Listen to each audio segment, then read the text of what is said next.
નમસ્કાર, વડોદરા લાઈવ 24/7 માં આપનું સ્વાગત છે। વડોદરાના તાંદલજા વિસ્તારમાં નવી નગરી પાસે આવેલ આત્મજ્યોતિ વિદ્યાલયને લઈને ગંભીર વિવાદ ઊભો થયો। વર્ષ 1994 થી ગજાનંદ એજ્યુકેશન ટ્રસ્ટ સંચાલિત આ શાળા છેલ્લા 32 વર્ષથી હજારો વિદ્યાર્થીઓનું ભવિષ્ય ઘડતી આવી છે। ત્યારે અચાનક પરીક્ષાના સમયમાં જ સ્કૂલ તોડવાની જાહેરાત થતાં વાલીઓમાં ભારે ખળભળાટ મચી ગયો છે। મળતી માહિતી મુજબ 2 દિવસ પહેલા વાલીઓએ મેસેજ કરી તાત્કાલિક મીટિંગ માટે બોલાવવામાં આવ્યા હતા। આ મીટિંગ દરમિયાન સ્કૂલ સંચાલકોએ જણાવ્યું કે ટૂંક સમયમાં સ્કૂલ તોડી પાડવામાં આવશે અને વાલીઓને તેમના બાળકોને અન્યત્ર શિફ્ટ કરવા સૂચના આપવામાં આવી હતી। આ અચાનક નિર્ણયથી વાલીઓમાં રોષ ફાટી નીકળ્યો છે। વાલીઓનો સીધો સવાલ છે કે 32 વર્ષથી સુચારુ રીતે ચાલતી સ્કૂલને તોડવાનો નિર્ણય કયા કારણોસર લેવાયો? શું કોઈ પ્રશાસકીય દબાણ છે કે પછી અન્ય કોઈ સ્વાર્થ? વાલીઓએ આક્ષેપ કર્યો છે કે પરીક્ષા દરમિયાન આવો નિર્ણય લેવામાં આવતા બાળકોના અભ્યાસ અને માનસિક સ્થિતિ પર ગંભીર અસર પડી રહી છે। મધ્ય સત્રમાં સ્કૂલ બદલી કરવાની ફરજ પડતા વિદ્યાર્થીઓના ભવિષ્ય સાથે સીધા ચેડા થઈ રહ્યા છે। અમારા બાળકોનું ભવિષ્ય કોણ સંભાળશે એવો સવાલ વાલીઓ ઉઠાવી રહ્યા છે। આ સમગ્ર મામલે આજે વાલીઓ એકત્રિત થઈને સંચાલકો સામે જોરદાર રજૂઆત કરી હતી અને સ્પષ્ટતા માંગવામાં આવી હતી કે સાથે જ વાલીઓએ ચેતવણી આપી છે કે જો યોગ્ય જવાબ નહીં મળે તો તેઓ આંદોલનનો રસ્તો અપનાવશે। આ ઘટનાએ શિક્ષણ વ્યવસ્થાની પારદર્શિતાને લઈને પણ અનેક સવાલો ઊભા કર્યા છે। વર્ષોથી ચાલતી શાળાને અચાનક બંધ કરવાનો નિર્ણય માત્ર વાલીઓ જ નહીં પરંતુ સમગ્ર વિસ્તાર માટે ચિંતાનો વિષય બન્યો છે। સૌથી પહેલાં તો તમને એક જાણ કરવા માગું છું, અસ્સલામુ અલૈકુમ। અને બીજી વાત એવી છે કે ઇન્ના લિલ્લાહિ વ ઇન્ના ઇલૈહિ રાજીઉન। એનો મતલબ એવો છે કે અમારી જોડે એક દુઃખદ ઘટના થવાની છે જે અમને જાણ હજુ હમણાં મળી છે। આત્મજ્યોતિ સ્કૂલ કરીને છે જે આજથી કેટલા વર્ષોથી હાલમાં ઘણા સપના બી જોડાયેલા છે, અમારા બાળકોનું ભવિષ્ય બી છે। તો આ સ્કૂલ તોડવા માટે મતલબ કે એટલી મહેનત થઈ રહી છે કે જે 2 વર્ષથી મહેનત ચાલી રહી છે। બીજી વસ્તુ એવી છે કે સ્કૂલ તોડવામાં જે પણ થયેલું છે એ ખરેખર ખોટું છે અને અમારા બાળકોનું ભવિષ્ય આમાં ખોરવાઈ રહેલું એવું અમને લાગે છે।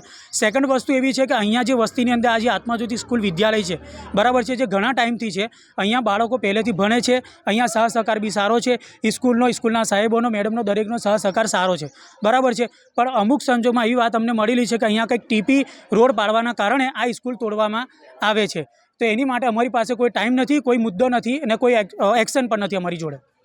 તો પ્રિન્સિપલ દ્વારા તમને કોઈ જાણ કરવામાં આવી હતી? પ્રિન્સિપાલ દ્વારા અમને એક મેસેજ આપવામાં આવેલો હતો, એક ચિઠ્ઠી પણ આપવામાં આવી કે તમારી વાલીઓની મિટિંગ રાખેલી છે, એના અંદર તમારે બધું કહેવાનું છે। પણ અહીંયાથી અમને આગેવાનો થ્રુ એવું કહેવાય અહીંયા મળ્યું છે, પ્રિન્સિપલના જે સ્કૂલના જે સંચાલક છે એમના થ્રુ અમને એવો મેસેજ આપ્યો છે કે અહીંયા સ્કૂલ નહીં રહે, સ્કૂલ તૂટી જશે, જતી રહેશે, તમે બીજી કહેવાય તમારા બાળકોને શિફ્ટ કરો, તમારે જે કરવું એ કરો, અમારે એનાથી કોઈ લેવા દેવા નથી, એવું અમને જાણવા મળ્યું છે। હાલ આગળ પરીક્ષા આવે છે તો છોકરાનું ભવિષ્ય શું? એમને નથી પડેલી, સમજો કે અમને અમારા બાળકોનું ભવિષ્યની અમને ખબર છે, અમારે શું કરવું કેવું કરવું, અમે બાળક પાછળ મહેનત કરીએ છીએ, મેડમ અને સાહેબો કરે છે, પણ સંચાલકોને એ વસ્તુની જાણ નથી।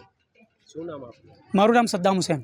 અહીં એટલા માટે વાલીઓ ભેગા થયા કે બાળકોના ભણતર માટે ભેગા થયા છે, પણ આજ આ લોકો એવું કહે છે મિટિંગમાં કે અમે સ્કૂલ બદલીએ, પણ અમોની સ્કૂલ બદલવી નથી, અમોને આ જ સ્કૂલ જોઈએ ને આ જ સ્કૂલની અંદર અમારા બધા જ વિદ્યાર્થીઓ આ જ સ્કૂલમાં ભણાવત અને સ્ટાફ પણ સ્કૂલનો અમને આ જ જોઈએ છે। અમારું સ્ટાફ પણ બદલાવવું જોઈએ ના। આગળ અમે કોની ઉપર બીજા સ્ટાફ પર કેવી રીતે વિશ્વાસ કરી જોઈએ કે અમારું છોકરું બહાર સેફ છે કે નથી એ અમને કેવી રીતે ખબર પડશે? એટલે જે સ્કૂલ તોડવા આજે આવ્યા હતા કોર્પોરેશન, તો એમની વિશે શું કહેશો? ના, આ સ્કૂલ ના તૂટવી જોઈએ। કઈ વર્ષોથી છે આ સ્કૂલ, આજની નથી। મારા છોકરા પણ આ જ સ્કૂલની અંદર ભણીને મોટા થયા, આજે એમના જ બાળકો આ સ્કૂલની અંદર ભણે।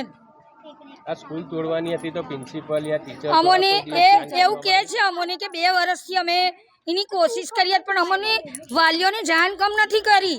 વાલીઓને જાણ તો કરી શકે ને, પણ વાલીઓને જાણ કરી નથી।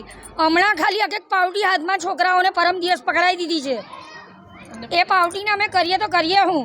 આગળ પરીક્ષા આવે છે, શું કહેશો છોકરાનું ભવિષ્ય? પરીક્ષા તો આપવાનું કહે છે પણ પાછળ એનું શું? શું નામ આપ્યું?